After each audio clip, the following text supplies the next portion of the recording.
হাসি আনন্দ ভিন্ন জিনিস, অশ্লীলতা ভিন্ন জিনিস। অনেকে মনে করে আমি বরিশালের মানুষ, কিন্তু মূলত আমি বরিশালের মানুষ না। কালকে কিন্তু পয়লা বৈশাখ আইয়ে পড়ছে।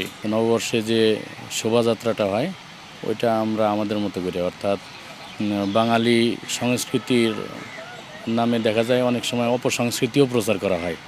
তা বাংলাদেশটা তো একটা ইসলামিক দেশ, এখানকার সংস্কৃতি বাঙালি এবং ইসলামী সংস্কৃতি দুইটা সমন্বয় একটা সংস্কৃতি।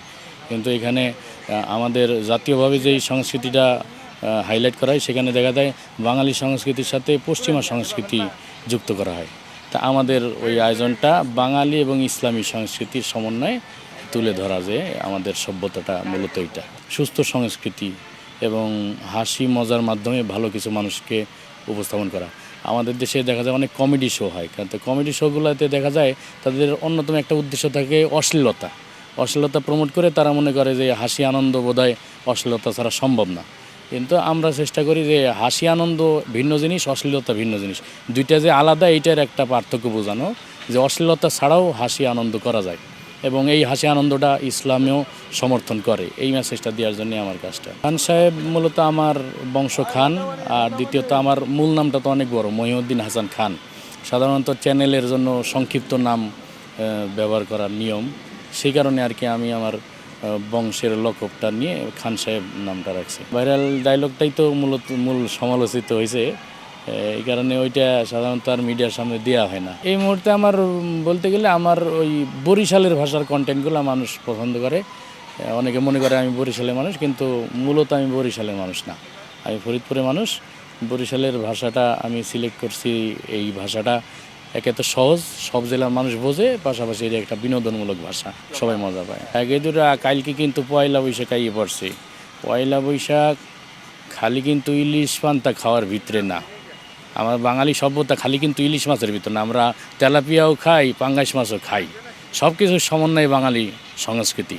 সুতরাং শুধু ইলিশ মাছটারে প্রমোট করিয়ে দাদাবাবুর কাছে দাম বাড়াই দিও না। হ্যাঁ, সব বাংলাদেশে যত মাছ আছে সব মাছ প্রমোট করতে হবে, এবং বাঙালি যত সংস্কৃতি আছে সব সংস্কৃতি প্রমোট করতে হবে। হ্যাঁ, বাঙালি সংস্কৃতি নামে পশ্চিমা সংস্কৃতি যেন মানুষের কাছে পৌঁছেই না যায়, এটা কিন্তু হুঁশ করে খেয়াল করতে হবে। এটা তো শুধু পয়লা বৈশাখ না, এমনিই খাওয়া হয়। আর আমরা যারা মধ্যবিত্ত, আমাকে তো পান্তাভাতই নিয়মিত রুটিন। হ্যাঁ, এরকম তো না যে বৈশাখ উপলক্ষে আমরা পান্তা খাই। পান্তা ভাত আমরা এমনিও ভাল লাগে, এমনি শুধু ইলিশ মাছ দিই না, ডিম ভাজি কাঁচামরিচ দিয়েও ভাল লাগে। হ্যাঁ, কিন্তু ওই বৈশাখ উপলক্ষেই খাওয়া এইরকম কম হয়েছে। ছোটোবেলায় দেখা গেছে বন্ধুরা মিলে পিকনিক টিকনিক করছি, বড় হওয়ার পরে ইলিশ পান্তা তো অনেক খাওয়া হয়, কিন্তু মাওয়া গেলে খাওয়া হয়, কিন্তু পয়লা বৈশাখীতেই খাইতে হবে এরকম কোনো বাধা ধরা নিয়ম পালন করা হয় না। আমার ছোটোবেলাটা একটা সরকারি প্রতিষ্ঠানে কাটছে, তো আমার আব্বা সরকারি চাকরি করতো রাজশাহী জুট মিলে। তো ওইখানকার পরিবেশ সবাই জেনারেল ছিল, তা তারা যেভাবে চলতো আমি ওইভাবে চলতাম। দেখা গেলো পয়লা বৈশাখ, নববর্ষ, 31 নাইট তারা যেভাবে পালন করতো আমিও দেখা যায় আমার ক্লাসমেট, ছোটোবেলায় স্কুলে পড়ছি তো ক্লাসমেটদের সঙ্গে আমিও তাদের মতো করেই পালন করতাম। আমি মাদ্রাসা লাইনের, স্কুলে আমি পড়ছি 6 পর্যন্ত, তারপর থেকে আমার পুরো ব্যাকগ্রাউন্ডটাই মাদ্রাসা লাইনের। আমি দাওরা হাদিস শেষ করছি, মানে যেটাকে মাওলানা বলা হয় আর কি।